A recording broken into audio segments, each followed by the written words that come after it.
So, in today's lesson, what we're going to look at is designing your own placard.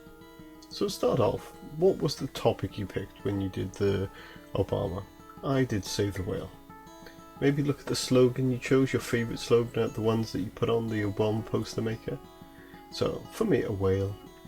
Things I touch with, well, the whale itself, the sea, who hunts them, we need to protect them, protection, colours, well, blue-green for the sea,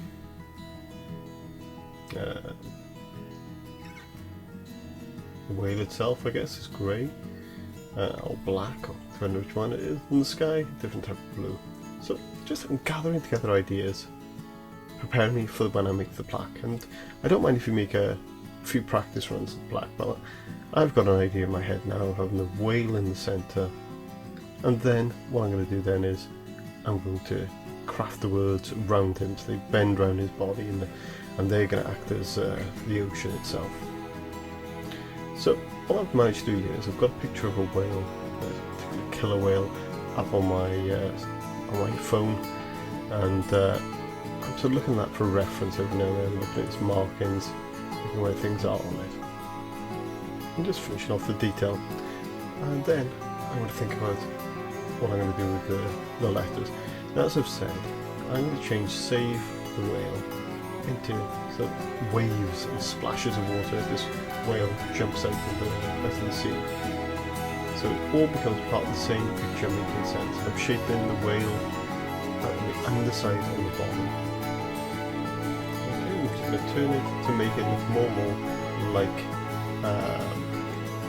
the actual world interacting. I'm really pleased with that drawing. I'm just going to go around the outline a little bit to sort of show where I need to be. But ultimately, for a first attempt, I'm really pleased with it. So the slogan works well, it fits well. I managed to space the letters out, which is always quite difficult. As I said, don't worry if you need more time on this, more attempts. You can see on the right hand side of the screen, I'm getting together a lot of felt tips and choosing ones that are kind of sea-ish colour, so aqua blues and teal colours and navies. And I'm just going to kind of shade in now using the felts, which are always great for shading, but you can see I'm leaving little sort of finger-like gaps at the bottom so that when I overlap the two colours, they'll help it blend together. And I'm just bringing them down at the right sort of height. So starting off with a seaweedy green, then going into a blue, sort of an aqua blue for the bottom of it. And just carry on, leaving these sort of, again, the fingers down, so when I put the next colour on, they'll look like they're blended together better. Try and take your time on this, try and keep all the lines going in the same direction, and make it full and blocky. Because you want this to be a graphic sort of design, don't you? It's going to be your placard which you hold up, and later we're going to be using it to hold up for sort of the Shepherd Fairy and the Banksy type images. We need to be strong enough to be picked up by those. As you can see here, I'm just tidying up my work. I start again, similar colours but slightly different, arrangement of the different colours going together here, starting with the more denser blue rather than the green. That's it, going around the outside, just to create the effect of the waves splashing and the water dripping off. You can see I'm doing some more drips going up into the air there, off the waves. That are the, in this case, the H, now the E.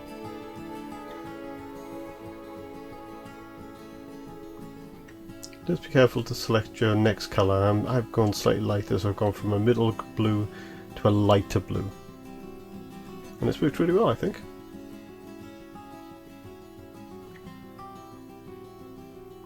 Okay, I'm just blocking these letters up.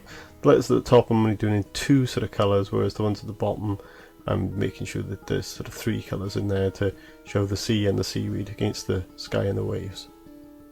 And a few little water drops coming up there. And I'm just thinking, these corners are looking a bit empty, so I'm putting little fish symbols in there. I did think about doing them above, but I thought, no, there wouldn't be the fish above the water. And now I wanted to give the whale some colour, and I didn't want to use up all my pen shading in the top half of his body black. So I decided to give him a bit of a bold outline so we can see what section is black.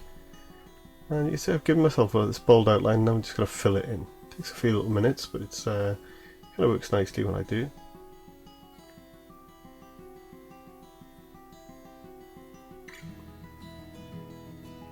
Slowly, methodically work my way around it.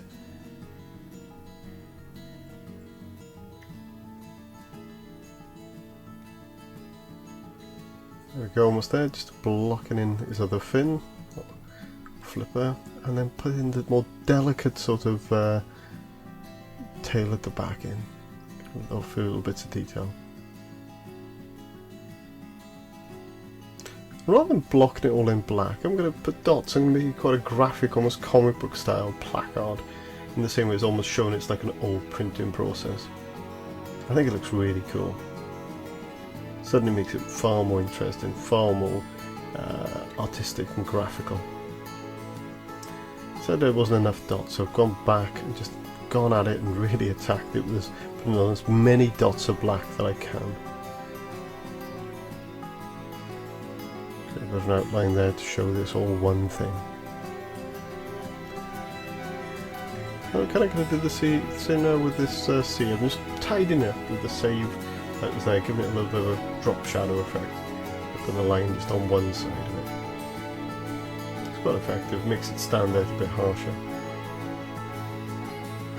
And I'm just putting a few more drops in, going back to that sort of more graphic type image to almost give the more of an effect that there is a sea there that's being affected by this whale.